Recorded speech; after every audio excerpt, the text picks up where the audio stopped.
দোল পূর্ণিমার দিনে মহাপ্রভু জন্ম নিয়েছিল, কিন্তু সবচাইতে আশ্চর্যের ব্যাপার, আমি খুব অবাক হয়ে যাই, দোল পূর্ণিমার দিনে বাজারে মাছ মাংসের দোকান বন্ধ হওয়া দরকার, কিন্তু আশ্চর্যের ব্যাপার সেই দিন আমাদের হিন্দুগুলো কিচ্ছু জানে না, মাছ মাংসের দোকানে গিয়ে লাইন দিয়ে দাঁড়ায়। আমরা আর কবে বুঝতে শিখবো যে মহাপ্রভু কবে জন্ম নিল? আমরা আর কোন জায়গায় পৌঁছাবো? আমরা তো কিছুই বুঝতেই পারি না আমাদের কোন দিনটা ভালো কোন দিনটা মন্দ। দোল পূর্ণিমার দিনে মহাপ্রভু জন্ম নিল, সেদিনে হোলি পূর্ণিমা, সেই দিনও মাংসের দোকানে লোক লাইন দিয়ে দেয়। অনেকে আবার বলে আজকে খাবো না দেখি অন্যদিন খাবো, আজকে দোল পূর্ণিমার দিন, আজ রং খেলার দিন। ও রং খেলাটাকে উৎসব ভেবে নিল, কিন্তু আসল তত্ত্বটা বুঝলো না। আমরা না বুঝে করি বলেই তো আমাদের ধর্মটা চলে যাচ্ছে। আপনারা দেখে নেবেন, যে যেখানে বসে আছেন, দুর্গা পুজোর সময় দেখবেন, এখন তো দুর্গা দেখতে যান, এখন তো দুর্গা পূজা দেখতে যান না, কি দেখতে যান? প্যান্ডেল দেখতে যান। কে কত প্যান্ডেলে বড় হয়েছে, ফার্স্ট হলেই নাম্বার আছে, না কি বলছেন? আপনাদের এলাকায় হয় না বোধহয়, নাকি সব জায়গাতে হয়? কে কত, না না প্যান্ডেল করুন। আবার দেখবেন এখন থিম আছে, দুর্গাটা ছোট্ট করে ভেতরে আছে, আর দেখবেন বিরাট বড় থিম করেছে। আমি এবছর গান করতে গেছিলাম এক জায়গায়, নাম করবো না, ক্যামেরা হচ্ছে, তো ওইখানে একজন অহিন্দু লোক, হিন্দু নয় জাতিতে, আমার পাশে দাঁড়িয়ে আছে। দাদা কি দেখছেন? বললাম থিম দেখছি। আপনি তো কীর্তন করেন, আপনার মোবাইলে আমি দেখি, আমি অন্য জাতির মানুষ হতে পারি, আপনাকে আমি সবসময় দেখি, আপনাকে একটা জিজ্ঞেস করা হয়েছে। আমার কি দেখছেন বলুন? আমি দেখতে পাচ্ছি মা দুর্গাকে ছোট্ট করে ভেতরে করেছে, আর লোক দেখতে যাচ্ছে কেন? একটা স্কুটির ওপরে শিব স্কুটি চালাচ্ছে, মা দুর্গা তার পেছনে হাত দিয়ে বসে আছে। এটা আপনারা হাসছেন না, এটা আমাদের লজ্জার বিষয়। কেন বলুন তো? উনি আমাকে বললেন কোন শাস্ত্রে লেখা আছে যে বাবা শিব স্কুটি চালাচ্ছে আর মা দুর্গা তার পেছনে হাত দিয়ে বসে আছে? এটা আপনি লোকের কাছে জিজ্ঞেস করবেন। আমি আপনাদের কাছে জিজ্ঞেস রাখলাম, কোন জায়গাতে এটা আছে আপনারা বলুন। বলুন তো, এই সমস্ত রঙিন করতে গিয়ে, এই সমস্ত উল্টো পাল্টা জিনিস করতে গিয়ে আমরা কি আমাদের ধর্মটাকে নিচের দিকে নামাচ্ছি না? খুব বিচার করবেন কথাগুলো। আমরা যা করছি তা কি ঠিক করছি, ভুল করছি না ঠিক করছি, এগুলো জানতে হবে। যদি কেউ জেনে করে তাহলে লাভ আছে। মা দুর্গা পূজা, মা কালী পূজা এমন ডিজে বাজাতে আরম্ভ করেছে, বয়স্ক লোকগুলো ভয়ে যায় না। কেন? হার্টের দোষ হয়ে যাবে বলে ঘর থেকে বেরোচ্ছে না ভয়ে। একসঙ্গে 25টা 30টা বক্স বাজিয়ে উল্টো পাল্টা বাজনা বাজানো হচ্ছে। আমরা আর কত নিচের দিকে নামবো? আমাদের ধর্মটাকে আমরা কি করব? বিদেশের লোকগুলো এই দেখবেন, বিদেশের লোকগুলো ইস্কন মন্দিরে এসে হরে কৃষ্ণ বলতে পারে না, হরে কৃষ্ণ ওরা বলতে পারে না তবু বলে। আর লজ্জার ব্যাপার, আমরা বলতে পারি তবু বলি না। আমাদের ঘরের গৌরকে ওরা কিনে নিয়ে চলে যাচ্ছে, আর আমরা ঘরের গৌরকে চিনতে পারলাম না। দোল পূর্ণিমার দিনে মহাপ্রভুর জন্মদিন, সেই দিনটা অন্তত মাথায় রাখবেন। 29শে ফাল্গুন আপনার বাড়িতে যেন মাছ মাংস পেঁয়াজ রসুন না ঢোকে। আপনাকে জানতে হবে ঘরের ভগবান সেদিন আমাদের এসেছে, তাকে প্রণাম করুন, তাকে স্মরণ করুন, হিন্দু সনাতন ধর্মকে রক্ষা করুন। জোর করে যেন বলতে পারেন, আমি হিন্দু সনাতন ধর্মের মানুষ। সব ধর্মকে সম্মান দিন, কিন্তু নিজের ধর্মকে কেউ কোনদিন ছোট করবেন না। আচ্ছা মায়েরা, এই দোল যাত্রার আরেক নাম কি বলুন তো? হোলি পূর্ণিমা। এই হোলি কা নাম হোলি হলো কেন? এই যে দোল পূর্ণিমাটা না, এই যে দোল পূর্ণিমার নাম হোলি পূর্ণিমা হলো কেন? একটু জেনে নেবেন। ভক্ত প্রহ্লাদ ছিল ভগবানের ভক্ত, আর তার বাবা হিরণ্যকশিপু ছিল ভগবানের শত্রু। ভক্ত প্রহ্লাদ ভগবান ভগবান করতো। একদিন ভক্ত প্রহ্লাদের বাবা হিরণ্যকশিপু জিজ্ঞেস করলো, তোর ভগবান কোথায়? ভক্ত প্রহ্লাদ বলল, কোথায় নেই, তুমি বলতে পারো? কোথায় আছে? জলের মধ্যে? বলে হ্যাঁ আছে। বাবা হিরণ্যকশিপু ভক্ত প্রহ্লাদের উপরে বুকের উপর একটা বিরাট বড় পাথর চাপা দিয়ে জলে 7 দিন ডুবিয়ে রাখলো। 7 দিন পর ভাবলো তাহলে ছেলে মরে গেছে। যখন তুলতে গেছে তখন দেখলো ছেলে দিব্যি উঠছে আর হাসছে। হ্যারে প্রহ্লাদ, তোর বুকে যে পাথর বেঁধে দিলাম, তুই মারা গেলি না? বাবা, কৃষ্ণ নামের দ্বারা ভারী পাথর হালকা সুলের মতো হয়ে যায়। এই যে তাকাবেন, আমি আপনাদের বলতে চাই, এই আসরে যারা কৃষ্ণ ভক্ত এসছেন, যারা মায়ের এসছেন, যারা বাবা এসছেন, কৃষ্ণ ভক্ত হয়েছেন মানে বুঝে নেবেন আপনার পূর্বজন্মের স্বীকৃতি আছে। যারা হরিনাম শুনছেন, যেমন ওনাকে আমি কামাখ্যা মন্দিরে পুজো করতে দেখলাম, আবার উনি কাজ ছেড়ে একবার বাবুর মতো ভক্তের মতো বসে গেলেন। এগুলো দরকার আছে, দেখতে শিখতে হবে যে নিজের কাজ সম্পন্ন করে আবার হরির কথায় বসে গেলেন। এই বসা দেখে লক্ষ্য করতে হবে যে যিনি বসছেন তিনি কেমন ভাবে বসছেন। একবারে কৃষ্ণমুখী হওয়ার, কৃষ্ণ কথা শোনার হাস্য বদনে আনন্দের সঙ্গে শুনবেন, ইনি কিন্তু ঠিক গ্রহণ করছেন। আপনি কীর্তন শুনছেন, মন আপনার ঘরে পড়ে আছে, এ করলে হবে না কিন্তু। ভগবান বললেন মন মনা মত ভক্ত। তুমি কটা আপেল কটা লেবু ভগবানের মন্দিরে দিলে, মায়ের মন্দিরে দিলে, ভগবান দেখে না। কি দেখে? তুমি আপেল কলা লেবু অহংকারের ভাবে দিলে না প্রেমের ভাবে দিলে। 100 ভাইয়ের দাদা দুর্যোধন কৃষ্ণকে নিমন্ত্রণ করেছিল, তোমাকে এমন খাবার খাওয়াবো, বাপ জন্মে তুমি খাওনি। ভগবান কৃষ্ণ মনে মনে ভাবলো, যাব তোমার বাড়ি যাব নিমন্ত্রণ রক্ষা করতে, কিন্তু খাবো না, ঢেকুর তুলে চলে আসবো। পেটে খিদে থাকবে তবু খাবো না, কেন? অহংকারের সেবা গ্রহণ করি। কিন্তু বিদুরের স্ত্রী কলা বাদ দিয়ে কলার খোসা খাইয়েছিল ভক্তি ভরে, ভগবান ভক্তি ভরে খেয়েছিল। মায়েরা, বাবারা যারা কীর্তন শুনছেন, আপনাদের দেবার মতো কিছু নাই, অন্তত আপনাদের ভেতরে একটা সুন্দর বস্তু আছে, ওটার নাম মন। সংসারের কাউকে মন দিলে ও ধোকা দিতে পারে, কিন্তু ভগবানকে কেউ যদি মন দেয়, ও ধোকা দেয় না, বরং আপনাকে আরো কাছে। একটা বাচ্চা ছেলে যখন চলতে পারে না, তার বাবা কি মা কি দাদু বলে একটু হেঁটে হাই, বাচ্চাটা তলতে তলতে চলে যায়। বাচ্চা জানে আমার পড়বার ভয় নাই, যিনি আমার সামনে দাঁড়িয়ে আছেন, পড়তে গেলেই তিনি আমায় ধরে নেবেন। আপনি ভজনের পথে চলুন, পড়ার ভয় নাই, যদি পড়ে যান ভগবান আপনাকে তুলে নেন। মদ ভক্ত যত্র গচ্ছন্তি তত্র গচ্ছামি পার্থিব, ভক্তানুমনো গচ্ছন্তি মুক্ত স্থিতি বিসহ। বৎসের পশ্চাতে যেমন ধাই ধেনুগণ, ভক্তের পশ্চাতে সেরকম যায় জনার্দন।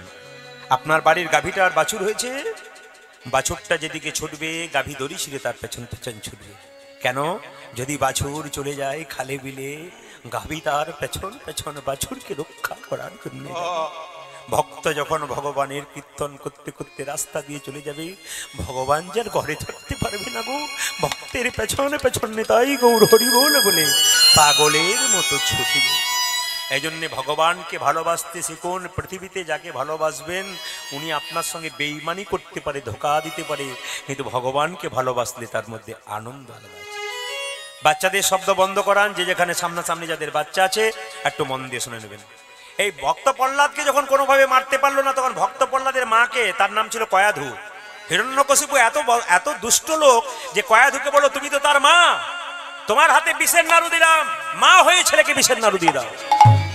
কয়াধু ভক্ত প্রহ্লাদের কাছে গিয়ে বলল, বাবা তোকে যে আমি পেটে ধরেছি, তুই যে আমার সন্তান, মা হয়ে তোর মুখে আমি বিষের নাড়ু দেবো কি করে? লোকে যে আমায় মা বলবে না রাক্ষসী বলবে, আমি বিষের নাড়ুটা দেবো কি করে? ভক্ত প্রহ্লাদ কেঁদে কেঁদে বলল, মা ভগবানের যদি কৃপা থাকে বিষ অমৃত হয়ে যায়।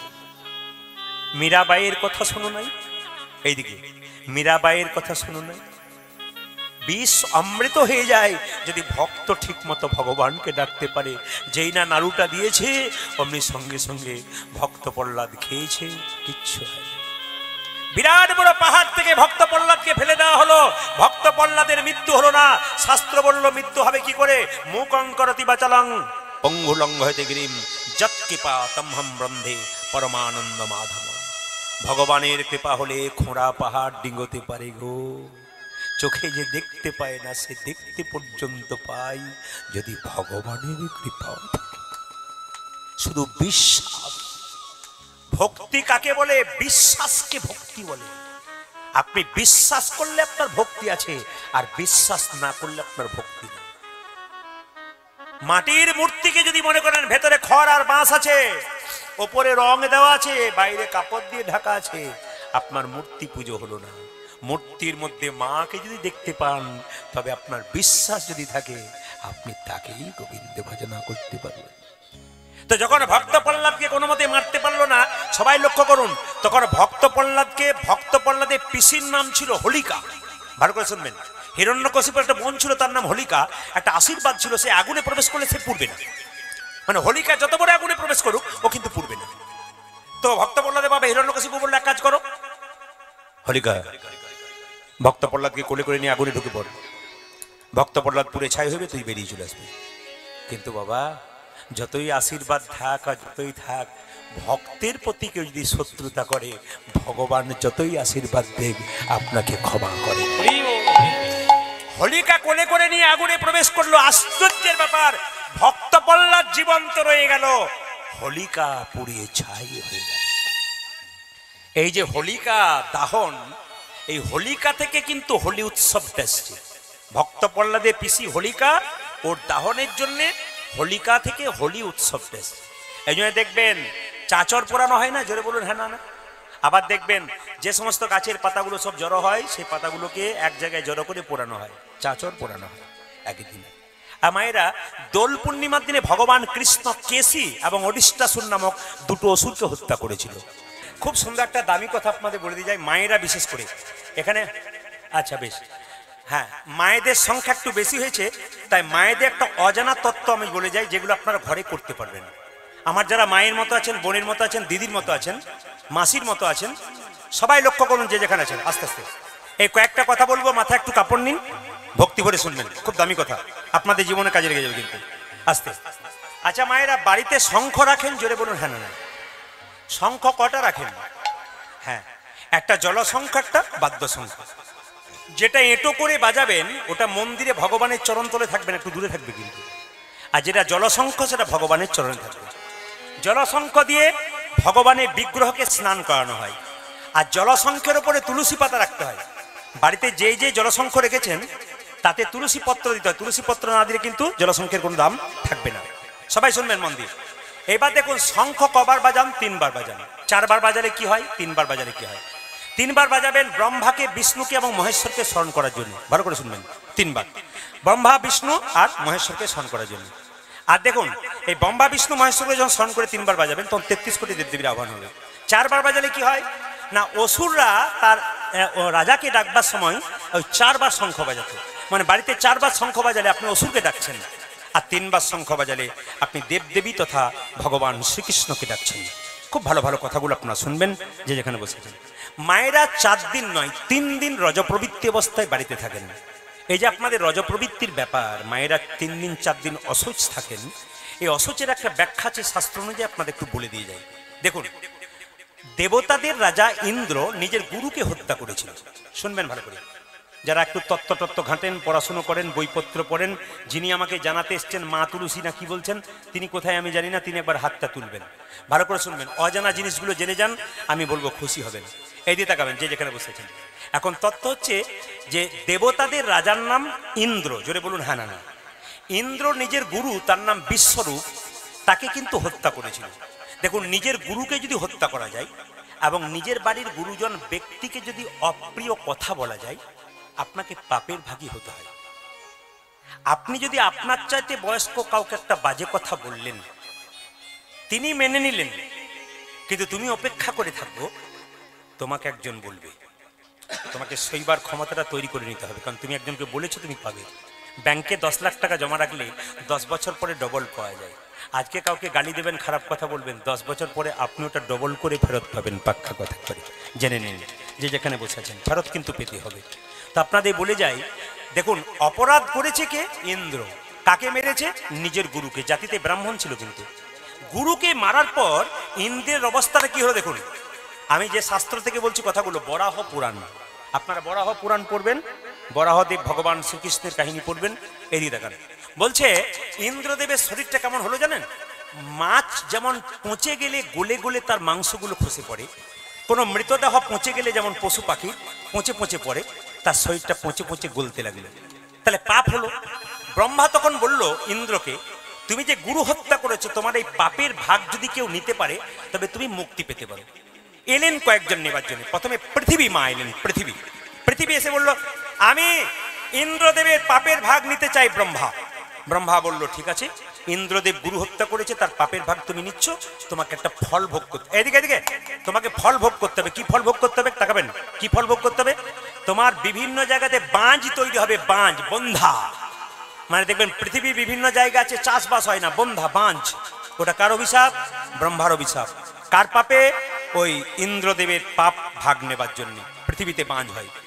এবার বৃক্ষগুলো বলল, গাছগুলো বলল, আমরা ভাগ নিতে চাই। একটা কথা আপনাদের মাঝে জানিয়ে দিয়ে যাই, আপনারা যখন ফুল গাছ থেকে ভগবানের পুজোর জন্য, দেবদেবীর পুজোর জন্য ফুল তোলেন, ফুল গাছকে বলেন যে ফুল তুলে নিচ্ছি, না এমনি এমনি নিয়ে নিন।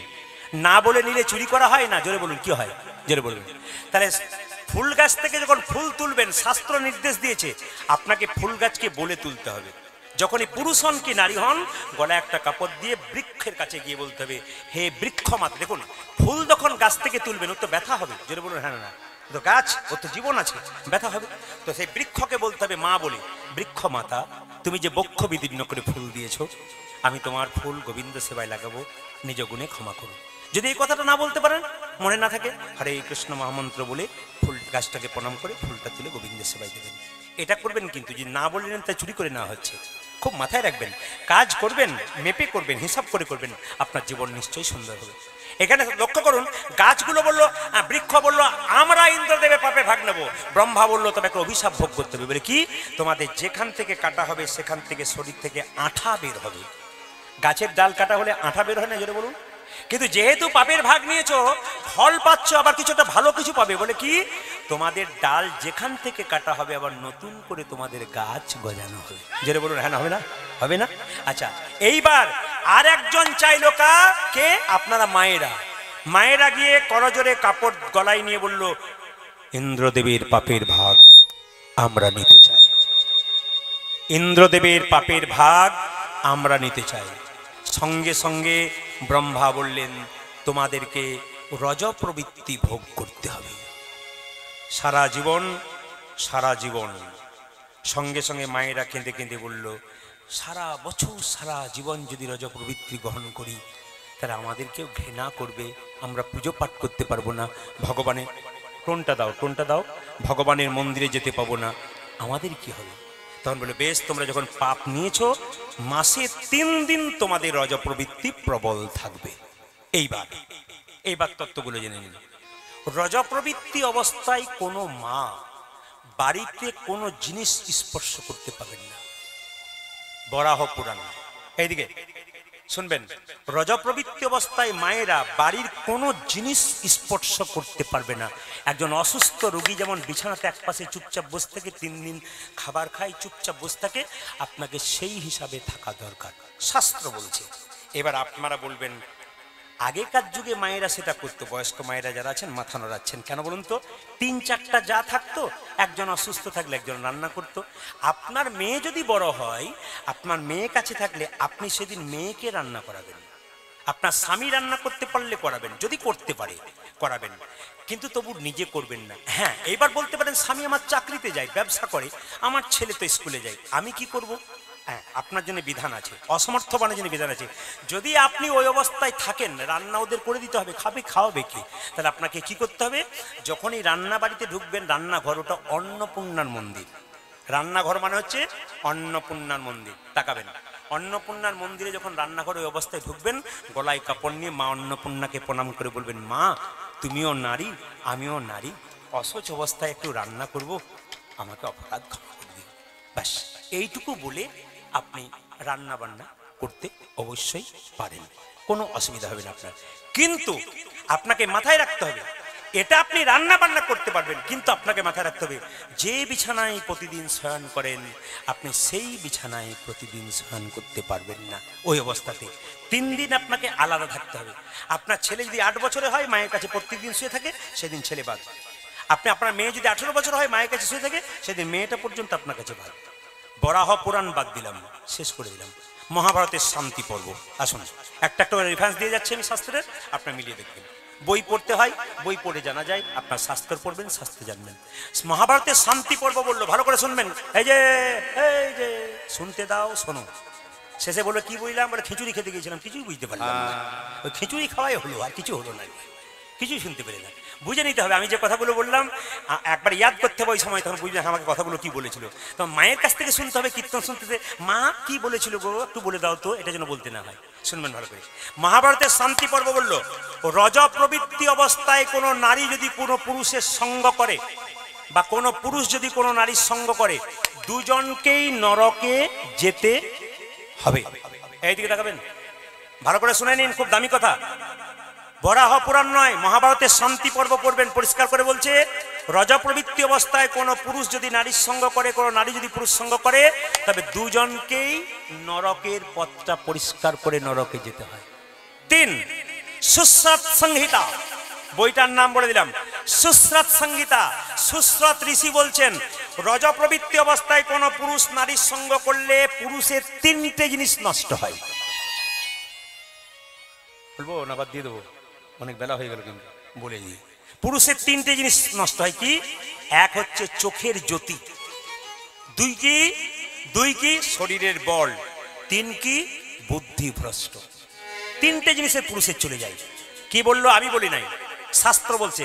সুশ্রত সংহিতা, সুশ্রত ঋষি। এবার বিষ্ণু সংহিতা কি বললো তাকাবেন। বিষ্ণু সংহিতা এবং বরাহ পুরাণ বলল, রজপ্রবৃত্তি অবস্থায় মায়েরা 3 দিন মন্দিরে যেতে পারবেন না, তুলসী গাছে জল দিতে পারবেন না, বিগ্রহ স্পর্শ করতে পারবেন না, মন্দিরের পাদানি ছুঁয়ে প্রণাম করতে পারবেন না। করবেন কি? দূর থেকে প্রণাম করবেন, কীর্তন শুনবেন, অবশ্যই শুনবেন, মনে মনে মানসিক জপ করবেন, গুরুমন্ত্র জপ করবেন, একাদশী পালন করতে পারেন ওই অবস্থায়, কিন্তু আপনি মানসিক জপ করতে পারেন, দৈহিক কোনো কাজ করতে পারবেন না। চতুর্থ দিন, 3 দিন পর চতুর্থ দিন মায়েদের স্নানটা কেন? দুটো কারণে, এক প্রতিস্পর্শ আর 2 রান্না বান্না। পঞ্চম দিনের প্রণামটা কি জন্য? পঞ্চম দিনের স্নানটা কেন? পঞ্চম দিনের স্নানটা এই জন্যে আবার পূর্বের মতো আপনারা ভগবান শ্রীকৃষ্ণের ভজন করবেন। এখন যদি আপনাদের শাস্ত্রের রেফারেন্স পট দিতে চাই, আপনারাও শুনবেন, সময়ও চলে যাবে, ভগবান শ্রীকৃষ্ণকে এক জায়গায় আনতে হবে আমাদের। আচ্ছা মায়েরা, সাপের মাথায় যে চক্র দেখতে পান, জোরে বলুন, ওটা কি সত্যি চক্র? ওটা ভগবান শ্রীকৃষ্ণের চরণ চিহ্ন। সাপের মাথায় কৃষ্ণ নেচেছিল, কৃষ্ণের চরণ চিহ্ন হচ্ছে ওই চক্রটা। আচ্ছা, সাপের জিভটা কাটা না গোটা? জোরে বলবেন, জোরে বলুন। হাত দিয়ে দেখেছেন না দূর থেকে দেখেছেন? একবার হাত দিয়ে দেখবেন কি প্রেম করে আপনাদের সঙ্গে। না না, সাপের জিভটা কাটা। সাপের স্বভাব সাপ কিন্তু করবে, কিছু মনে করবেন না। সাপের স্বভাব সাপ কি করবে, আমাদের স্বভাব আমরা করব। একজন সাধু বাবা গঙ্গার তীরে বসে আছে, একটা বিছা কাঁকড়া বিছা, ও কি করছে? জলে ভেসে চলে যাচ্ছে, খুব কষ্ট পাচ্ছে। সাধু বাবা জলে এরকম করে তুলতে গেছে, সাধু বাবাকে দংশন করছে। একজন জিজ্ঞেস করলো, বাবা আপনাকে দংশন করছে, তবু আপনি তুলতে যাচ্ছেন কেন? বলছে, আমার স্বভাব ওকে বাঁচানো, আর ওর স্বভাব দংশন করা। যার যা স্বভাব তার তা স্বভাব করবে, আমার স্বভাব নিতাই গৌর হরি বল বলে আমাকে করতে হবে। আচ্ছা মায়েরা, সাপেদের জিভটা কাটা কেন? এই দেখাবেন, সাপে জিভটা কাটা কেন? বলছে, গরুর পাখি তার মায়ের দাসিত্ব মোচন করবার জন্য স্বর্গ থেকে অমৃত এনে বৃন্দাবনের কদম্ব বৃক্ষের উপর রেখেছিল। আর সাপগুলো ভেবেছিল যদি কদম্ব বৃক্ষ থেকে একটুখানি কলসি থেকে অমৃত নিচে পড়ে যায়, তাহলে আমরা কি করব? অমর হয়ে যাব খেয়ে নিলে। কিন্তু ঘাসগুলো চেটেছে, কিন্তু একটুখানি অমৃত পড়ে নাই। চাটতে চাটতে যে ঘাসগুলোতে চাটছিল, ওটার নাম এরকা ঘাস, যাকে বলা হয় কুশ ঘাস। চাটতে চাটতে জিভটা কেটে গেছে, তখন থেকে সাপেদের জিভটা যায়নি, তাই তখন থেকে সাপেদের জিভটা কাটা হয়ে গেছে। খুব প্রত্যেকটা জিনিসের তত্ত্ব আছে, কিন্তু মাথায় রাখবেন মায়েরা, আপনাদের শরীরে কালীয় নাগ আছে। এদিকে এদিকে, যার ভেতরে ক্রোধ আছে, কাম আছে, তার ভেতরে কালীয় নাগ আছে। একজন বললেন, যদি কারো ভেতরে প্রচন্ড রাগ হয়, সেই রাগটাকে যদি কেউ শান্ত করতে চায়, যে দেবীর ভজনা করো, যে ভগবানের ভজনা করো, যখনই প্রচন্ড রাগ চেপে গেল, তুমি যদি জানতে পারো যে আমার রাগ চেপে গেছে, সেই সময় তাকে যদি স্মরণ করে নিতে পারো, তোমার ক্রোধ আস্তে আস্তে কমে যাবে। এটা কিন্তু মাথায় রাখবেন আপনারা। আর যদি আপনি নিজেকে ধরতে না পারেন যে আমার ক্রোধ হয়ে গেল, মানে আপনি কোন একটা অন্যায় করলেন, যদি জানতে পারলেন যে আমি অন্যায় করলাম, যদি জানতে পেরে যান, তাহলে কিন্তু আপনার বিবেক জাগ্রত হবে, আপনি মানুষ হতে পারবেন। আর যদি কাউকে কিছু বলার পর যদি আপনি মনে করেন আমি অনেক বললাম, আরো বলবো, বেশ করেছি, তাহলে কিন্তু আপনি আর মানুষ হতে পারলেন না। আপনার বিবেকটাকে জাগ্রত করতে হবে। আচ্ছা মায়েরা, কিছু মনে করবেন না, যেদিন কৃষ্ণ কালীয়নাগকে দমন করেছিল, সেদিন দাদা বলরামের জন্মদিন ছিল। আপনাদের বাচ্চাদের জন্মদিনে আপনারা সব কেক টেক কাটেন তো? জোরে বলুন হ্যাঁ না না, জোরে বলুন। অনেকে ভয়ে বলছে না, কিছু গন্ডগোল আছে নাকি? আছে। এখানে যারা মহাজন জ্ঞানীজন বসে আছেন, সবাই শুনে নিন, কেক কাটা কিন্তু আমাদের সনাতন ধর্মে নাই। এইদিকে, কেক কাটা আমাদের সনাতন ধর্মে কোথাও নাই। আমরা লোকেরটাকে নকল করি, নিজেদের ভালোটাকে শেষ করি। আমরা নিজের ঘরের লোককে চিনতে পারি না, পরের ঘরের লোককে আপন করি। এই যে দেখাবেন, নিজের ঘর চিনতে পারলাম না গো, পরের ঘরের লোককে আমরা আপন করতে শুরু করলাম। খ্রিস্টানদের বটে কেক কাটা আর মোমবাতি জ্বালানো, আমাদের কি বটে বলুন তো? হ্যাঁ, ঘিয়ের প্রদীপ জ্বালানো আর একটু পরমান্ন প্রসাদ গোবিন্দের চরণে দেওয়া। না না, একটা জায়গায় কীর্তন করতে গিয়েছিলাম, একজন মাস্টারমশাই বললেন, আমার নাতিরাজকে নাতিরাজকে জন্মদিন, একটু চলুন আমার বাড়িতে বসবেন, আশীর্বাদ করে দেবেন। দেখতে পেলাম মোমবাতি জ্বালিয়েছে, কেক কাটবে, অনেক ছেলেমেয়েরা সব জড়ো হয়েছে, নিয়ে বলছে হ্যাপি বার্থডে টু ইউ। ফুস, বাবা কি ডিজাইন! আমি ওনাকে জিজ্ঞেস করলাম যে আচ্ছা, এটা বুঝতে পারলাম না, মানে মোমবাতি কেন জ্বালালো নিয়ে আবার নিভিয়ে দিল, জ্বলে থাকা তো ভালো, নেভাবে কেন? মাস্টারমশাই বলছে ওই সব পাড়া সব করছে তাই করছে আর কি, মানে ও বেটাও কিছু জানে না। আমাদের সবচেয়ে লজ্জার ব্যাপার, শিখেও কিছু করতে পারলাম না। হ্যাঁ, আমি আমার গ্রামে যেখানে বাস করি ওখানে দুর্গাপুজো হয়, একজন মাস্টারমশাই তার বাচ্চা ছেলেকে নিয়ে যাচ্ছে, বাচ্চা ছেলে জিজ্ঞেস করছে বাবা, বলে কার্তিকের বাহন ময়ূর আর ওই গণেশের বাহন ইঁদুর কেন? তোর বাবাটা বলছে ওই 1000 প্রশ্ন করিস বলে তোকে আনি না, দেখ তারপর চলে যা। মানে ওর বাবাও জানে না, ছেলেকেও জানাই না। মানে আমরা কিছু জানতে শিখলাম না, শুধু দেখেই নিলাম। কিন্তু প্রতিটি মন্দিরে প্রত্যেকটি দেবদেবীর একটা করে শিক্ষা আছে। যদি কীর্তন শোনেন তাহলে প্রতিটি শিক্ষা বেরিয়ে যাবে আপনাদের সামনে। এই জন্য আমি আপনাদের সামনে জানাতে চাই, হিন্দু সনাতন ধর্মের খুঁটিনাটি যে ব্যাপারগুলো আছে, দেবদেবীর যে ব্যাপারগুলো আছে, কেন দেবদেবী এসেছেন, এগুলো প্রত্যেকটি তত্ত্ব আছে, আপনাদের জানতে হবে। জেনে যদি প্রণাম করেন তাহলে আপনার লাভ আছে, জেনে যদি পুজো করেন তাহলে আপনার লাভ আছে। আমি মায়েদের জন্য বলছি, যতই কীর্তন করুন, উলুধ্বনি করুন আর হরিধ্বনি করুন, একটা জিনিস না করলে গোটা জিনিসটাই বেকার হয়ে যায়। বলবো না, বাদ দিয়ে দেবো না, বলে দিয়ে যাই। আচ্ছা, এইদিকে এইদিকে এইদিকে যে যেখানে বসে আছেন মন দিয়ে শুনবেন।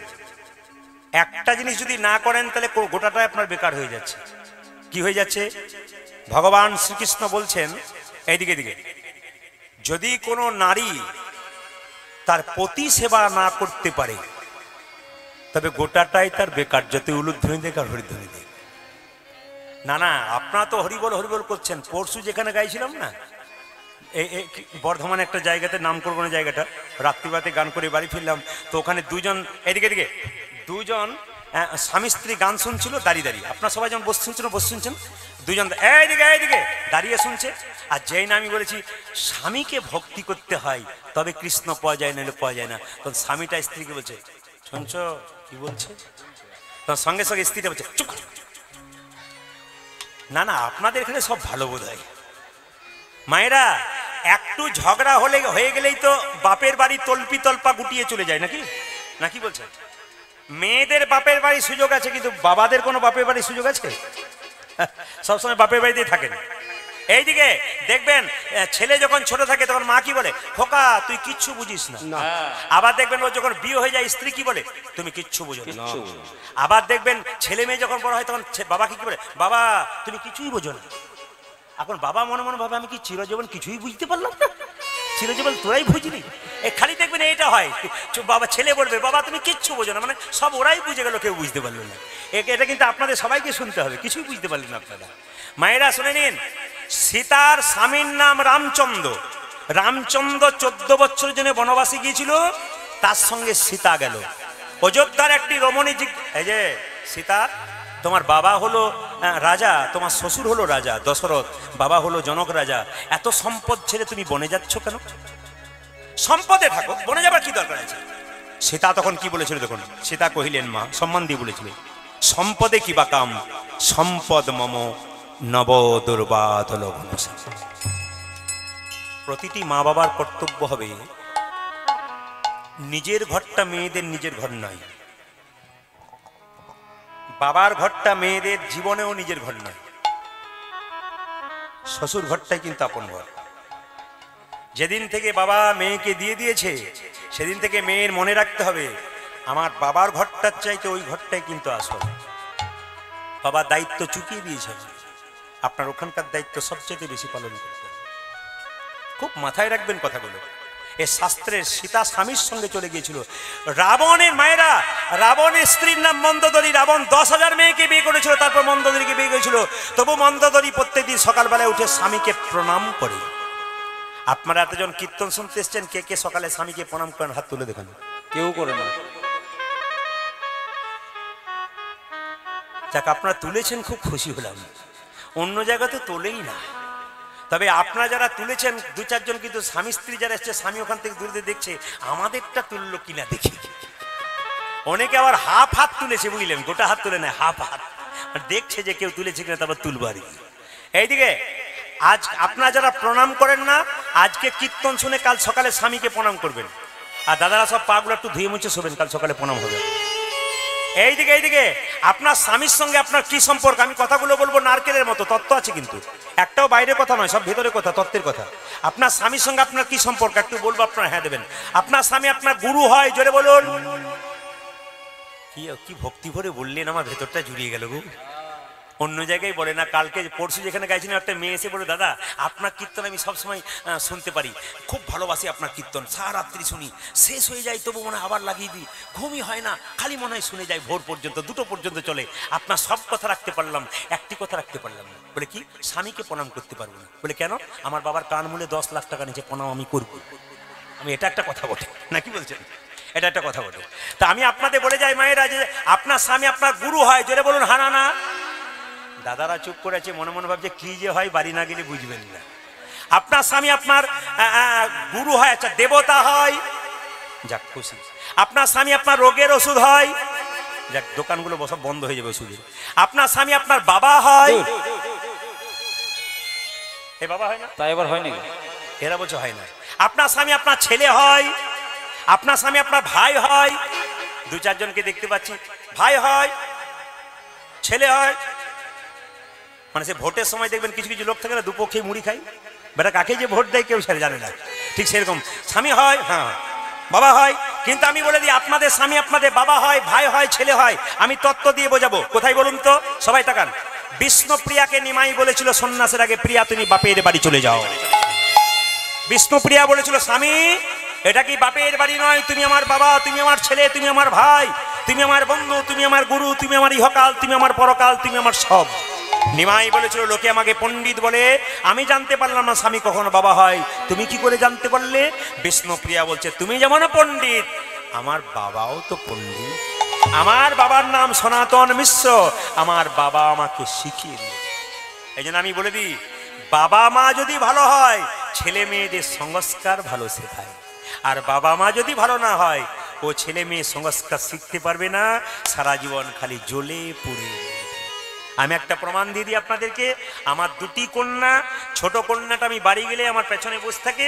আমি কোনো রাত্রিবেলায় কোনো কিছু পড়াশোনা করলে লাল দাগ দিলেও কিন্তু আমার পেছনে বসে বসে দেখে, তারপর বসে বসে পড়াশোনা করে। কেউ যদি ফোন করে তোমার বাবা আছে, বলে হ্যাঁ ব্যস্ত আছে। একটা জিনিস জানার ছিল, ও বলে আমাকেই বলুন না, কি বলছেন? ও তখন দেখি 5টা প্রশ্ন করলে 3টে প্রশ্নের উত্তর দিয়েছে। তার মানে কি? বাবা আলোচনা করে, মেয়ে আলোচনা করে। আর বাবা যদি খালি অন্য আলোচনা করে, তাহলে মেয়ে অন্য আলোচনা করবে। আলোচনাটা ভালো করবে। আমি বলবো, সংসারে থাকবেন, আপনি তো দিব্যি চোখ মুজে ড্যাং ড্যাঙ্গিয়ে চলে যাবেন। ছেলে মেয়েদেরকে ভালো সংস্কার শিখিয়ে দেন, ভালো কিছু শিখিয়ে যান, যেন সবার কাছ থেকে আশীর্বাদটা লাভ করতে পারে। মায়েরা, আমাদের শরীর থেকে কামনা বাসনা ক্রোধ যদি দূর করতে হয়, একটু মন দিয়ে শুনবেন। এই গত একাদশীটার নাম চলে গেল বিজয় একাদশী, জোরে বলুন হ্যাঁ না না। আগামী একাদশী আসছে, ওটার নাম আমলকি একাদশী। একটু ভক্তি ভরে হাত তুলবেন, এইদিকে এইদিকে। যারা করেন তারা হাত তুলবেন, যারা করেন না তাদের কোনো অসুবিধা নেই, আমি একটু বুঝিয়ে দেবো। কারা কারা একাদশী প্রসাদ পান হাত তুলুন। একাদশী কারা করেন না হাত তুলুন। একাদশী একবার খুব লম্বা করে হাত তুলবেন যারা একাদশী করেন, হাত নামান। আচ্ছা, বাকি যারা হাত তুলতে পারলেন না তাদের কোনো অপরাধ নেই, একটু জেনে নিতে হবে। আমি আপনাদের বলতে চাই, আমি যদি একাদশী করি, এ যদি না করে, একে আমি অবজ্ঞা করার অধিকার কিন্তু আমার নাই। অনেকে দেখবেন একাদশী করে নিজেকে বলে, আমি একাদশী করেছি তুমি করো না, তুমি তো খুব নগণ্য, আমি তো একাদশী করি না। মহাপ্রভু এই শিক্ষা দেয় না। মহাপ্রভু কি শিক্ষা দিয়েছে? তুমি করো, অন্যজন না করলে তাকে করানোর জন্য আবেদন করো। তাকে ঘৃণা নয়, তাকে আবেদন করো। আমি আপনাদের সবাইকে বলতে চাই, যে যেখানে বসে আছেন, একটা সুন্দর তত্ত্বের মাধ্যমে আপনাদের বুঝিয়ে দিই। আপনাদের এখানে দুর্গা পুজো হয়, আমাদেরও হয়।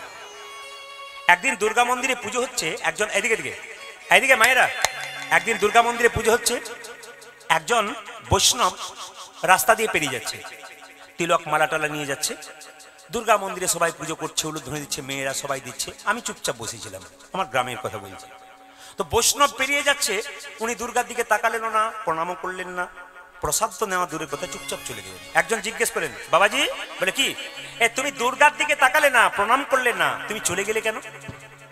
আমরা কৃষ্ণের পূজারি, আমরা দুর্গা টুর্গা পুজো করি না, আমরা দেবদেবীর পুজো করি না, আমরা কৃষ্ণের পূজারি। আমরা দুর্গার প্রসাদও খাই না, দুর্গাকে দর্শনও করি না, আমরা কৃষ্ণকে দেখি। যদি কেউ এরকম করে তাকে বলে দেবেন, আমি আপনাকে বলে দিই, শাস্ত্রে রেফারেন্স দিয়ে যাই। যদি কেউ মনে করে যে আমি কৃষ্ণ প্রসাদ পাই, কৃষ্ণের পুজো করি, দুর্গার প্রসাদ পাবো না, মা মনসার প্রসাদ পাবো না, মা কালীর প্রসাদ পাবো না, উনি যে ভুল করছেন তার প্রমাণ আমি আপনাদের দিয়ে দেবো। এই দিয়ে তাকাবেন, যে যেখানে বসে আছেন। ভাগবত মহাপুরাণ পড়ুন, গরুর পুরাণ পড়ুন, যে যেখানে বসে আছেন মন দিয়ে শুনবেন। পরিষ্কার করে লেখা আছে যে ভগবান শ্রীকৃষ্ণ কুরুক্ষেত্রের যুদ্ধের সময় অর্জুনকে বলেছিল, অর্জুন যুদ্ধে যদি জিততে চাও, যদি জয়ের শিরোপা মাথায় পড়তে চাও, যদি শত্রুকে দমন করতে চাও, তাহলে প্রথমে মা দুর্গার স্তব করো। এদেরকে শিখিয়ে দেবেন। ভগবান শ্রীকৃষ্ণ কুরুক্ষেত্রের যুদ্ধে অর্জুনকে বলেছিলেন এবং অর্জুন মা দুর্গার স্তব করেছিলেন। তাহলে যে লোকটা বলছে আমি দুর্গার প্রসাদ পাই না, দুর্গার দিকে তাকায় না, সে কি ঠিক করছে না ভুল করছে? আপনারা বিচার করবেন, ওনাকে বুঝিয়ে বলবেন এটা কি হচ্ছে। দুই নম্বর বলে দিই, ব্রজগোপীরা 1 মাস ধরে হবিষণ্ণ করে মা কাত্যায়নী মা দুর্গার ব্রত করেছিল। ব্রজগোপীরা যে কৃষ্ণ ছাড়া কিছু জানে না, কৃষ্ণকে প্রিয়তম, নিজেকে প্রিয়তম মনে করে তারা পর্যন্ত মা কাত্যায়নীর ভদ্রকালীর পুজো করেছিল।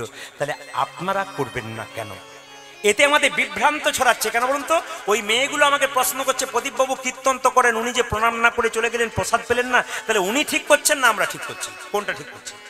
আমি বললাম আপনারা ঠিক করছেন। কৃষ্ণ পুজো করেন, মা দুর্গা, আপনারা একবার 100% ঠিক করছেন। শাস্ত্র তো বলছে, আমি বলি নাই। আবার তাকাবেন, যে যেখানে বসে আছেন, ভগবান শ্রীকৃষ্ণের 16,108টা স্ত্রী ছিল, জোরে বলুন হ্যাঁ না? তার মধ্যে প্রধানতম কে ছিল? রুক্মিণী দেবী। এই রুক্মিণী দেবী, সবাই শোনা, রুক্মিণী দেবী কিন্তু মা দুর্গার প্রসাদ কোন একজন ব্রাহ্মণের কাছ থেকে নিয়ে মাথায় ঠেকিয়ে সেই প্রসাদ গ্রহণ করেছিলেন। আবার ভগবান শ্রীকৃষ্ণ বিষ্ণু সংহিতায় পরিষ্কার করে বলছে, কি বলছে? সবাই তাকাবেন। ভগবান শ্রীকৃষ্ণ বলছেন মা দুর্গাকে, দুর্গা দেবী সকালবেলায় ঘুম থেকে উঠে এই জগতের কোনো মানুষ যদি দুর্গা দুর্গা বলে ঘর থেকে বেরোয়, আর সন্ধ্যাবেলায় যখন ঘর ঢোকে তখন যদি দুর্গা দুর্গা বলে ঘর ঢোকে, আমি দায়িত্ব নিলাম তার সমস্ত মনের বাসনা পূর্ণ করব।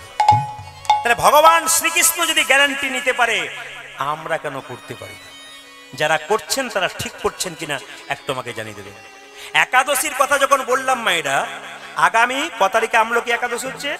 আগামী 25শে ফাল্গুন আমলকি একাদশী হচ্ছে।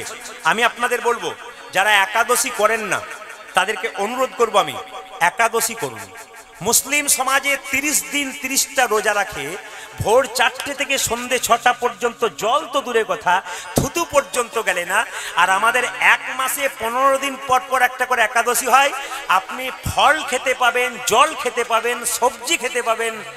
এত সব খেয়েও যদি একটা মাসে একাদশী দুটো না করতে পারেন, আপনি কিসের ধর্ম করলেন? আপনি কি করে বোঝাবেন অন্যদেরকে যে আমি কি ধর্ম করলাম? আমি উপবাসই শিখতে পারলাম না, আমি ত্যাগ শিখতে পারলাম না, আমি কি করলাম? এই যে তীর্থস্থানে মহাকুম্ভে সবাই যাচ্ছে মায়েরা, জগন্নাথ যান, কুম্ভ মেলা যান, যে কোনো মেলা যান, তীর্থস্থানে গেলে আপনারা তো সবাই যান, একটা জিনিস ত্যাগ করে আসতে হয়, সবার জানা আছে? একটা ফল ত্যাগ করে আসতে হয়। আপনি ধরুন আপেল, কলা, লেবু 3টে আপনার খুব প্রিয়, আপনি যে কোনো তীর্থস্থানে গেলে একবারের জন্য আপনাকে আপেল কিংবা কলা কিংবা লেবু যেটা খুব প্রিয় সেটা আপনি ত্যাগ করে এলেন। প্রভু আমি আজ থেকে আপেল খাবো না, সারা জীবন তোমার চরণে দিয়ে গেলাম।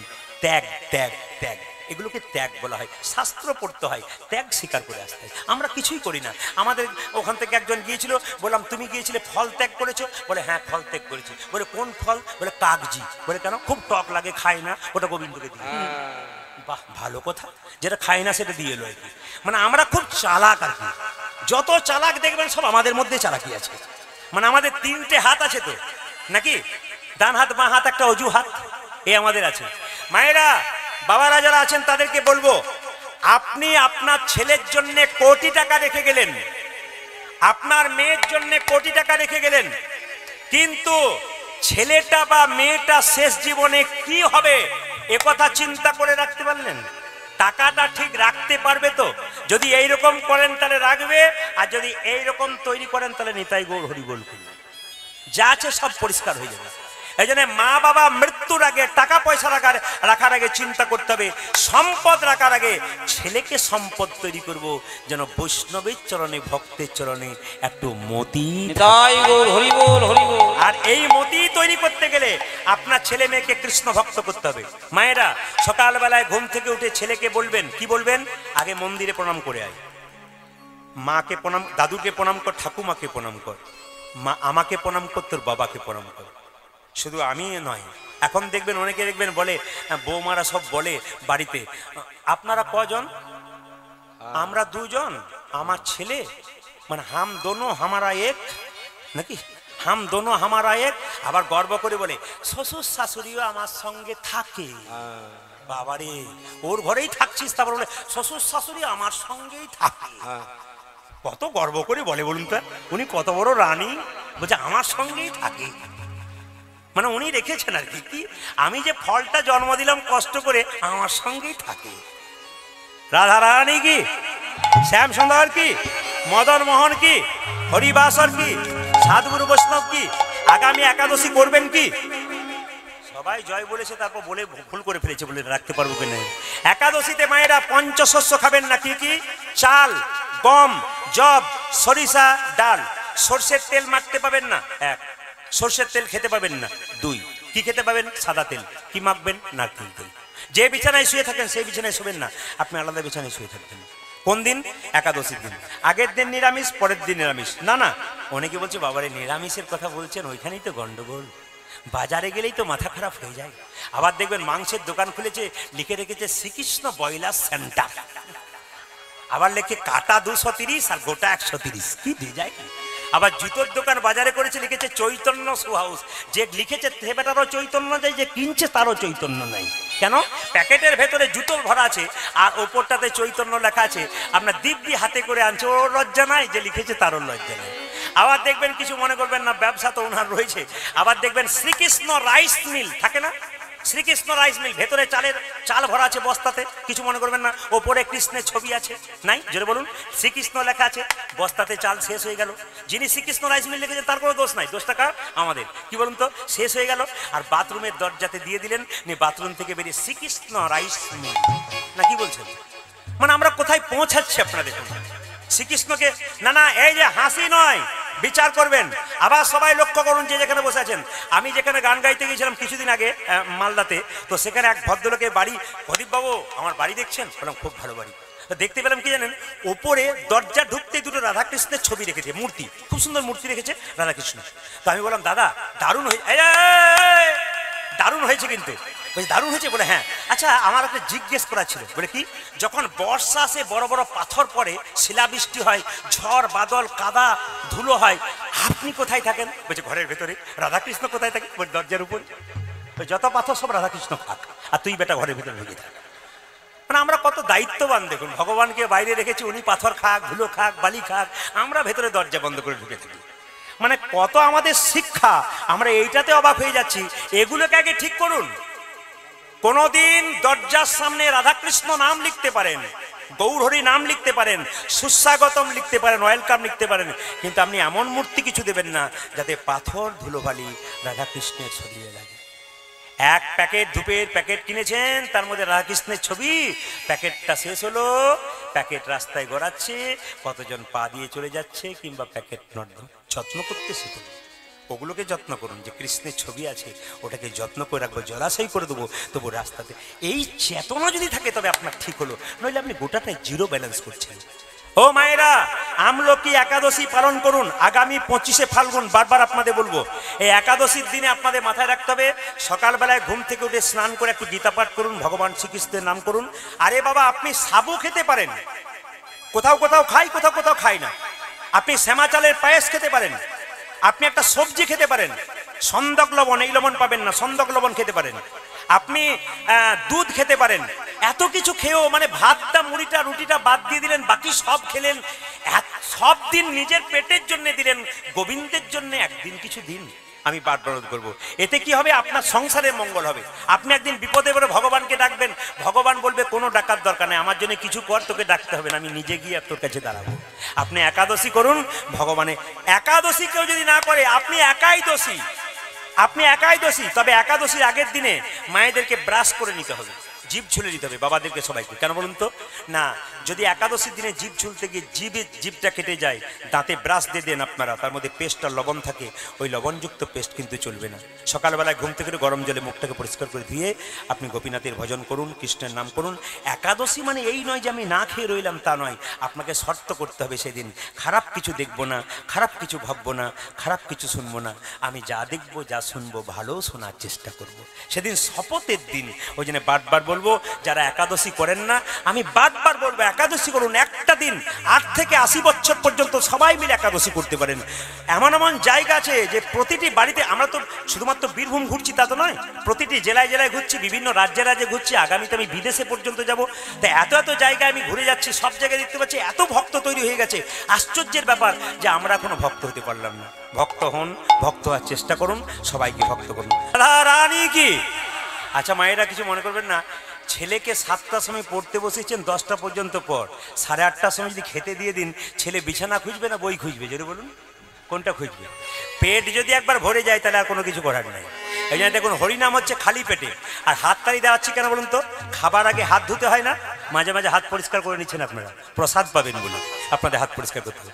একটা আপনাদের বলে দিই, আপনারা একটু বলে দিই যে আমি বারবার বলছি আপনারা পয়সা দিতে আসবেন না। যদি বাংলা বোঝেন, আমি বারবার বললাম আসরে উঠে বারবার আমাকে ডিস্টার্ব দেবেন না। বারবার বললাম আপনারা যে আসছে একজন এখানে বসবেন, বারবার বলছি আপনাদেরকে, আমি বারবার একই কথা বারবার বলছি। কীর্তন করতে দিন, কীর্তন করতে দিন। আমি বারবার, আমি জানি আমার প্রতি ভালোবাসা মানুষের সব জায়গাতে এরকম হয়, কিন্তু কি করবেন, আমি বলছি আপনারা বারবার বলবো, আপনারা টাকা দিতে আসবেন না, শেষে দেবেন, এখন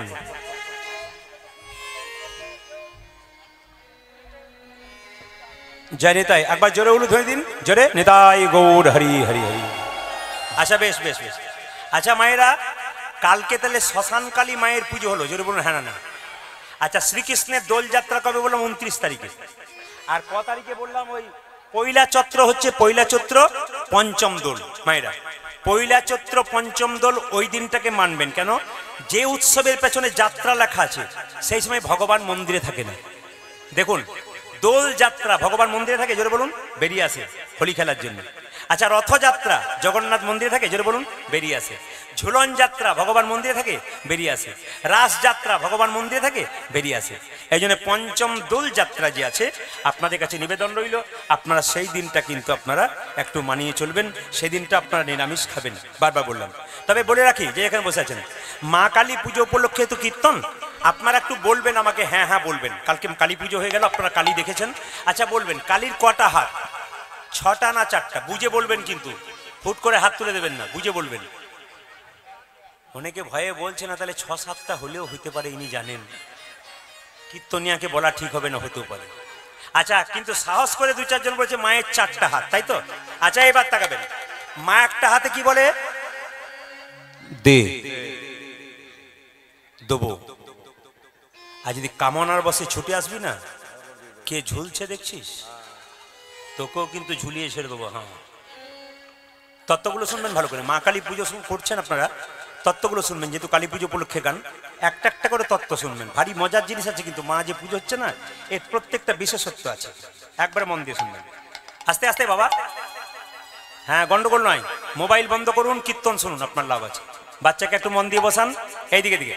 হ্যাঁ, আপনি এখন থেকে বাচ্চাকে শোনাবেন না, তা আপনার যখন আর 10 বছর পর বয়স হয়ে যাবে না, তখন বুঝবেন আমি ঠিক ঠিক তৈরি করতে পেরেছি কিন্তু। আর এখন যদি হেসে উড়িয়ে দিন যে না আমার ছেলে এরকমই হচ্ছে, কোনো অসুবিধা নেই, সেদিন কিন্তু ঠকবেন। এখন থেকে সাবধান হন। যখন আপনি মা হয়েছেন, যখন আপনি বাবা হয়েছেন, আপনার চলা আপনার বলা বাচ্চা কিন্তু লক্ষ্য করে। এই দিকে কেন লক্ষ্য করে? আচ্ছা এইদিকে এইদিকে, এখানে একটা বাচ্চা বসে, এইদিকে এদিকে। আরে মাসি মানবে না।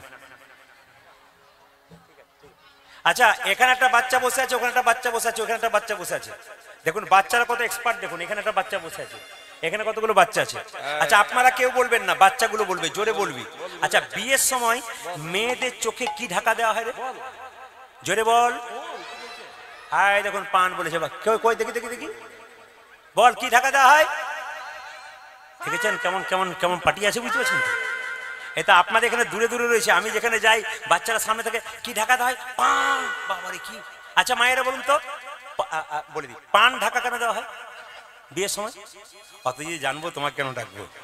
পান ঢাকা দেয়, এই বিয়ের বিশেষ বিশেষত্ব আছে। আজকে কীর্তনের সময়টা কম বলে বিয়ের বিশেষতা আছে। দেখুন হাতের ওপর হাত রাখা হয় না, হস্তবন্ধন করা হয় কেন, কারো জানা আছে? আর বলবেন না, সেদিন উপবাসে ছিলাম, হাতে বেঁধে দিয়েছিল, বলে দিয়েছি যা বলা, তারপর যা হয়েছে হয়েছে। এই দেখেন হস্তবন্ধন যখন করা হয় তখন তার মানে কি, তোমার হাত আমি ধরলাম, আমার হাত তুমি ধরলে, যতই জীবনে ঝড়ঝঞ্ঝা হোক, যতই বিপদ হোক, আমি তোমাকে ছেড়ে দেবো না, তুমি আমাকে ছেড়ে দেবে না। কিন্তু এখন কি হচ্ছে, বিয়ের পরে যদি ভালো পেলো তো ভালো, নাহলে হ্যালো আর গেল। বাহ, না না না, কথাগুলো মানবেন, বাস্তবের সঙ্গে মিল আছে। আচ্ছা আচ্ছা আচ্ছা আচ্ছা আচ্ছা আচ্ছা মায়েরা, এই দেখবেন মালা বদল হয় না, তাকান আমার দিকে, মালা বদল হয়। যখন দেখবেন মালা বদল হয় তখন দেখবেন শুভ দৃষ্টি হয়। মেয়েটি ছেলেটির গলায় মালা পরায় আর ছেলেটি মেয়েটির গলায় মালা পরায়। আমাকে পরশু তারিখে একজন বলছে, দাদা আপনি কিছু মনে করবেন না, কিছু মন্ত্রতন্ত্র মাদুলি আছে বলে। কেন? আমার স্ত্রী না আমার দিকে তাকায় না, খালি এদিক ওদিক তাকায়। আমার না, আমার ক্যামেরাম্যান ছিল তোমার বিয়েতে, বলছে 3টে ক্যামেরাম্যান ছিল, বলে ওরাই গন্ডগোলটা করেছে। বলে কি গন্ডগোল করেছে? দেখবেন মালা বদল হওয়ার সময় দেখবেন যখন ওই কাপড়টা ঢাকা দেওয়া হয়নি, শুভ দৃষ্টি করে, মানে ছেলেটি মেয়েটির মুখের দিকে তাকাবে, মেয়েটি যেই না মালাটি স্বামীকে পড়াতে যাচ্ছে, পেছন থেকে ক্যামেরা বলছে এই দিকে তাকাবে, এই দিকে। শুভ দৃষ্টি কার দিকে হলো? ক্যামেরাম্যান। না বুঝে বলুন কার দিকে হলো? হ্যাঁ, আর তাকায় না, না অতীব বাস্তব কথা। আমি বলতে চাইছি আপনারা আসলটা ঠিক রাখুন, মানে মালা দেওয়ার ব্যাপারটা তারপর ক্যামেরা করুন, স্মৃতিতে ধরে রাখুন, কিন্তু আগে আসল কাজটা করুন। প্রথম শুভ দৃষ্টি হবে ক্যামেরাম্যান এই দিকে তাকাবে। দেখুন কি করবেন, উপায় নাই, ওরা লজ্জায়, এদের বলি না, এরা তো কীর্তনে করছে। আচ্ছা আচ্ছা আচ্ছা মায়েরা, এই যে মালাটা দেখতে পাচ্ছেন, মালাতে সাদা লাল ফুল আছে না, জোরে বলুন। হ্যাঁ না, রজনীগন্ধার ফুল থাকে মালা যখন দেয়, এর মানে কি তত্ত্ব আছে, কিন্তু যত কীর্তন শুনবেন তত শিখবেন। কি? সাদা ফুল মানে শান্তির প্রতীক। সাদা ফুলের মালা পরাচ্ছে মানে কি, তোমার আমার মধ্যে যেন শান্তি বিরাজ থাকে। এখন আর শান্তি রয়েছে? শান্তি আছে? শান্তি আছে না? আচ্ছা, আর সাদা ফুলটা কি বলছে? শান্তির প্রতি। লাল ফুলটা কি বলছে? আমাদের জীবনটাকে আমরা রঙিন করে তুলবো আনন্দে, কিন্তু রঙিন আর হচ্ছে না। 2, এবার দেখুন, এই স্বামীর এতগুলো ফুলের মালা ফুল আর স্ত্রীর এতগুলো ফুলের মালা নিয়ে কি বলতে চাইছে জানতে হবে। স্বামীকে যখন মালাটা পরাচ্ছেন তখন কি বলছে, আমার এই ফুলের মালাতে এতগুলো ফুল রয়েছে, তোমার মালাতে এত ফুল রয়েছে, তার মানে কি, তোমার আত্মীয় স্বজনকে আমি আপন করে নেবো, আমার আত্মীয় স্বজনকে তুমি আপন করে নেবে। করেন আপনারা? করেন? বাবারে, বাবার ঘরের কেউ এলে বাবারে আমার বাবা এসেছি, করবেন করবেন করবেন, অসুবিধা নেই, কিন্তু আসল যায় সবটাকে সমান করবেন তাহলে ঠিক আছে। ওজনদারিতে একটা কম বেশি করবেন না, তাহলে গন্ডগোল আছে, তাহলে আপনার হিসাব ঠিক রইল না। সবাইকে সমান তাহলে ঠিক আছে। যদি তাহলে আপনার ছেলে মেয়ে যখন বড় হবে তখন ওরাও ঠকাবে। আপনি যদি কাউকে ঠকান, আপনার ছেলে মেয়ে যখন বড় হবে আপনি ঠকবেন। ছেলের কোনো জ্ঞান নাই বলে তোমার জ্ঞান ছিল, তোমার জ্ঞান ছিল না বলে ছেলে জ্ঞান হয় নাই। ও তো ছেলে দেখছে মা আমার কি করছে, বাবা আমার কি করছে, বাবা মা যেমন করবে আচরণ ছেলে সেরকম বয়সে করবে। আপনি কাউকে ঠকাচ্ছেন, তৈরি হয়ে থাকবেন, আপনিও ঠকবেন, পাক্কা কথা। হিসাবের বাইরে নেই। মা বলছে, মা দুর্গা বলছে দে কি, ভক্তি দে। কি দেব? আশীর্বাদ দেব। এই দিকে তাকান, অভয় অভয়। আর মায়েরা, মা কালীর হাতে যে মূর্তিটা রয়েছে ওটা হচ্ছে সুম্য নিসুম্য নামে 2 জন ওষুধ ছিল। মেয়েদেরকে মা জ্ঞান করতো না। একবার মা দুর্গার উপরে কামনা বসে ঝাঁপিয়ে পড়েছিল। মা দুর্গা তার 3য় নয়ন থেকে করাল বদনী উলাঙ্গিনী মা কালীর সৃষ্টি করেছেন। আর সেই মা কালীর জন্ম নিয়ে খड्गধারিণী উলাঙ্গিনী প্রথমে সুম্য নিসুম্বের মধ্যে নিসুম্ব খুব অত্যাচারী ছিল, নিসুম্বের মস্তক ছেদন করলেন আর সেই নিসুম্বের রক্তটা মুখে নিলেন। সেই রক্ত মাটিতে পড়তে দিলেন না। কেন? অসুরের রক্ত যত মাটিতে পড়বে তত অসুর সৃষ্টি হবে। সেই রক্ত শ্রীগাল ধীরে ধীরে সেই রক্ত তাকে শ্রীগালকে দিলেন। তাকাবেন মায়েরা, এইবার আপনাদেরকে বলে রাখি, জিভটা দাঁত দিয়ে চাপলো কেন? আস্তে, জিভটা দাঁত দিয়ে চাপলো কেন? দেখছেন তো জি, আপনারা সব বলেন ওই যে শিবের বুকে পা দিয়েছে তাই জিভটা, না না ওটা একটা কথা, কিন্তু আসল তত্ত্ব কি? একটা বাইরের কথা, একটা ভেতরের কথা। ভেতরের কথা কি? জিভটা কেটেছে কেন, দাঁত দিয়ে চেপেছে কেন? জিভ হচ্ছে লালসার প্রতি। আমার একটা বাড়ি হলো আরেকটা চাই, আমার একটা গাড়ি হলো আরেকটা চাই। লালসা যত বাড়বে, বেশি বাড়িও না, টেনশন বাড়বে, আস্তে আস্তে লালসাতে তুমি শেষ হয়ে যাবে। যদি পেয়েছো মায়ের কৃপায়, যদি গোবিন্দের কৃপায়, গৌর হরির কৃপায়, যে কেউ মানুষ যদি কিছু পেয়েছো, আর বেশি হাত বাড়িও না। কি করবে? জিভটাকে দাঁত দিয়ে চেপে ধরো। দাঁত হচ্ছে ধর্মের প্রতীক। যদি পেয়ে গেছো, এবার ধর্মকে ধরে ভগবানকে বলো, প্রভু এটা আমার নয়, এটা তোমার। এটা হচ্ছে পাকা আমি, আর এটা যদি বলি আমার, এটা হচ্ছে কাঁচা আমি। সবাই তাকান, এবার বলুন মা দুর্গার তৃতীয় নয়ন থেকে মা কালীর জন্ম। জোরে বলুন হ্যাঁ না না, কি বললাম? জোরে বলুন। এইবার বলুন বাবা শিবের বুকে মা কালী পা দিয়েছে, শিবের সঙ্গে মা কালীর কি সম্পর্ক? জোরে বলুন। শ্বশুর না ভাসুর? ভাসুর। হয়তো কোনো একজন শ্বশুর বলছে। কি কি সম্পর্ক বলুন? স্বামী স্ত্রী। যাক, এখানে শুনলাম। আচ্ছা মায়েরা, স্বামী যদি সত্যি স্বামী, মা দুর্গার তৃতীয় নয়ন থেকে মা কালীর জন্ম, তাহলে মা কালীর স্বামীকে, দুর্গার স্বামী যদি শিব হয়, মা কালীর স্বামী শিব। এবার তাকান, বুকে পা দিয়েছে। এখন স্বামীর বুকে পা দিয়েছে। আমি মেদিনীপুর একটা জায়গায় গান করছি, একটি মেয়ে আমাকে গানের শেষে বলছে, দাদা বলে কি স্বামীর বুকে পা দেওয়া যায়? বললাম তোমার তো ইচ্ছা কেন? বলে আমার মাঝে মাঝে ইচ্ছা হয়। তোমার কিসের ইচ্ছা? বলছে আমার স্বামী মদ খেয়ে মাতলামি করে আমাকে মারধর করে, তখন আমার মনে হয় দিয়ে দিই, কিন্তু দিতে পারি না। বলে কেন? যদি পাপ হয়। আজ আপনি বললেন মা কালী দিয়েছে, আমার দিতে কোনো অসুবিধা নেই। এমন কোনো অসুবিধা নাই, আপনি আগে হার্টের ডাক্তারকে চেক করান ওর অবস্থা কেমন আছে, নইলে দিলেনি তাই গৌর হরি বল। তো মায়েরা, আপনাদের কাছে নিবেদন রইল, যে যেখানে বসে আছেন, মায়ের তত্ত্ব অনেক কিছু আছে। যদি আমি মায়ের তত্ত্ব নিয়ে বলি, তাহলে আমার 1 ঘন্টা 2 ঘন্টা পেরিয়ে যাবে শুধু মায়ের তত্ত্বতে।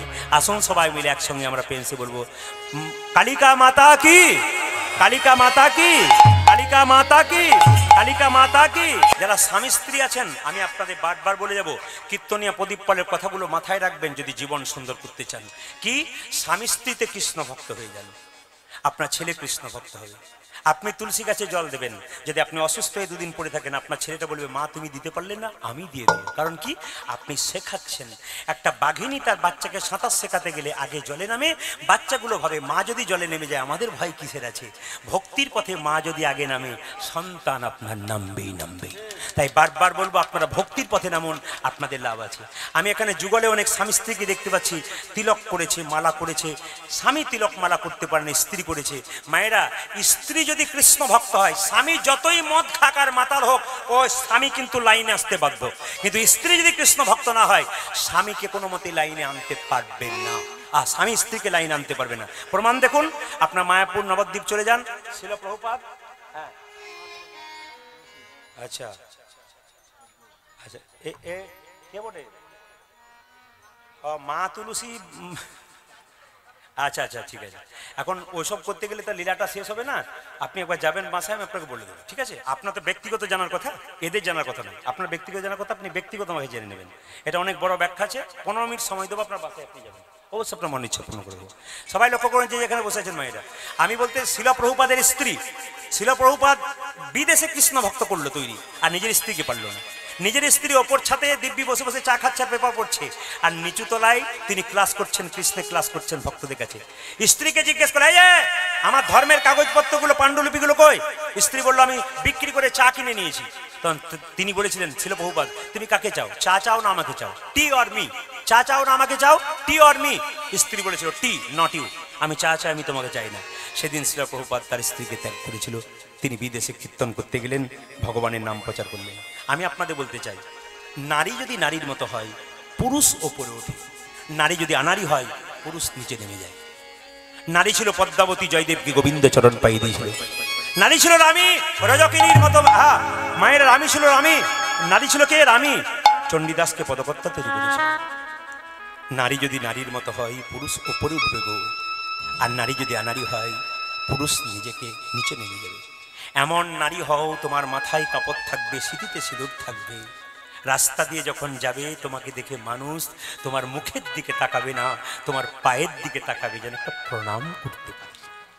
এমন সাজে সেজে যেও না যেন মানুষ তোমার মুখের দিকে তাকায়, তোমার পায়ের দিকে না তাকাবার ইচ্ছা। এমন সাজবেন যেন মানুষ দেখে ভক্তি করে। এখানে অনেক মায়েরা, অনেক বোনেরা, অনেক মেয়েরা রয়েছেন যারা এত সুন্দর সেজেছেন, যেন কৃষ্ণ ভজন করবার জন্য সেজেছেন। এই সাজে মায়ের মুখকে কত প্রেমের মতো লাগে, কত ভক্তির মতো লাগে, কত শ্রদ্ধার চোখে আমরা দেখি। এই জায়গাটা গ্রহণ করুন, আপনার ছেলে মেয়েকে আপনি ভালো সম্পদ দিয়ে যেতে পারবেন।